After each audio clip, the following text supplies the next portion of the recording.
he described it as mental disturbances that for Nash thought he was a messenger or having special function in an organization which having supporters and opponents, for which he was a vessel representing an important revelation.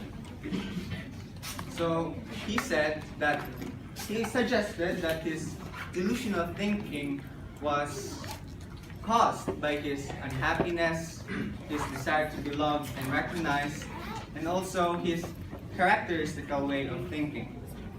So if you want to watch the movie that was from his biography, it is called A Beautiful Mind, played by Russell Crowe. It was in theaters in the late 2001. So back to schizophrenia. What really causes this disorder? According to Mental Health America, it is unclear and unsolved, but some theories include that genetics, the brain's chemistry and structure, and also in the environmental factors. So first, I'm going to talk about the genetics.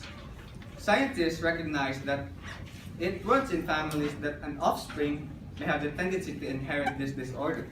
And also, when a person has experienced highly stressful situations. And lastly, when the body undergoes hormonal and physical change. And the second one is the brain's chemistry and structure.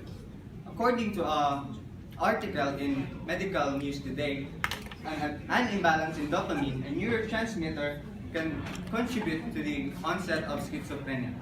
Also, some other neurotransmitters as serotonin may be included. And lastly, one of the causes that is to believe that results schizophrenia is the environmental factors.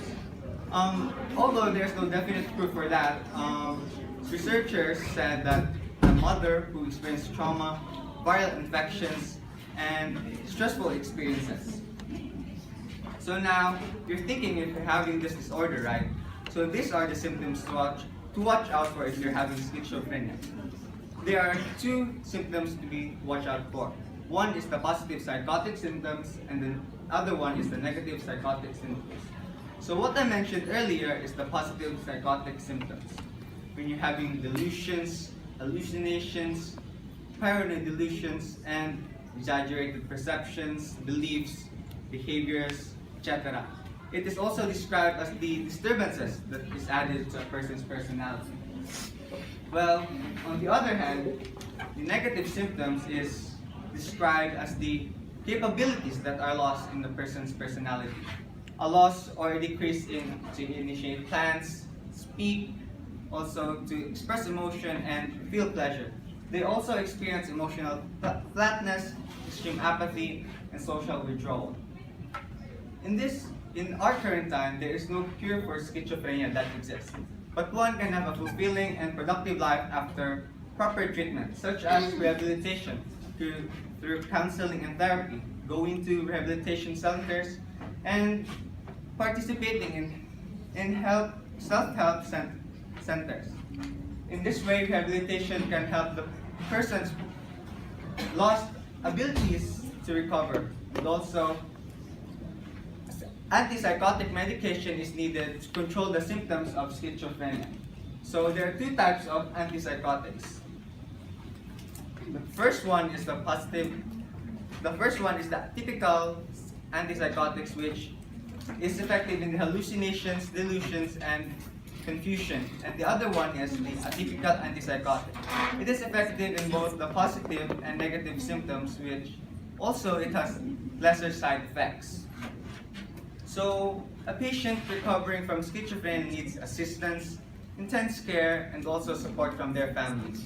In this way, it can help their fast recovery, and also it is important in their overall mental health. So when a patient is recovering from schizophrenia, they need help, support, advice, guidance, and assistance. These play a big role in their recovery. It is important for them to have someone to lean on in their midst of recovery of the disorders. And lastly, optimism is important for a patient in recovering of schizophrenia, because it is for them to view on a brighter side and have a newer perspective in life, for also to conquer the disorder and fight the disorder. Thank you, ma'am. Good morning. Yay!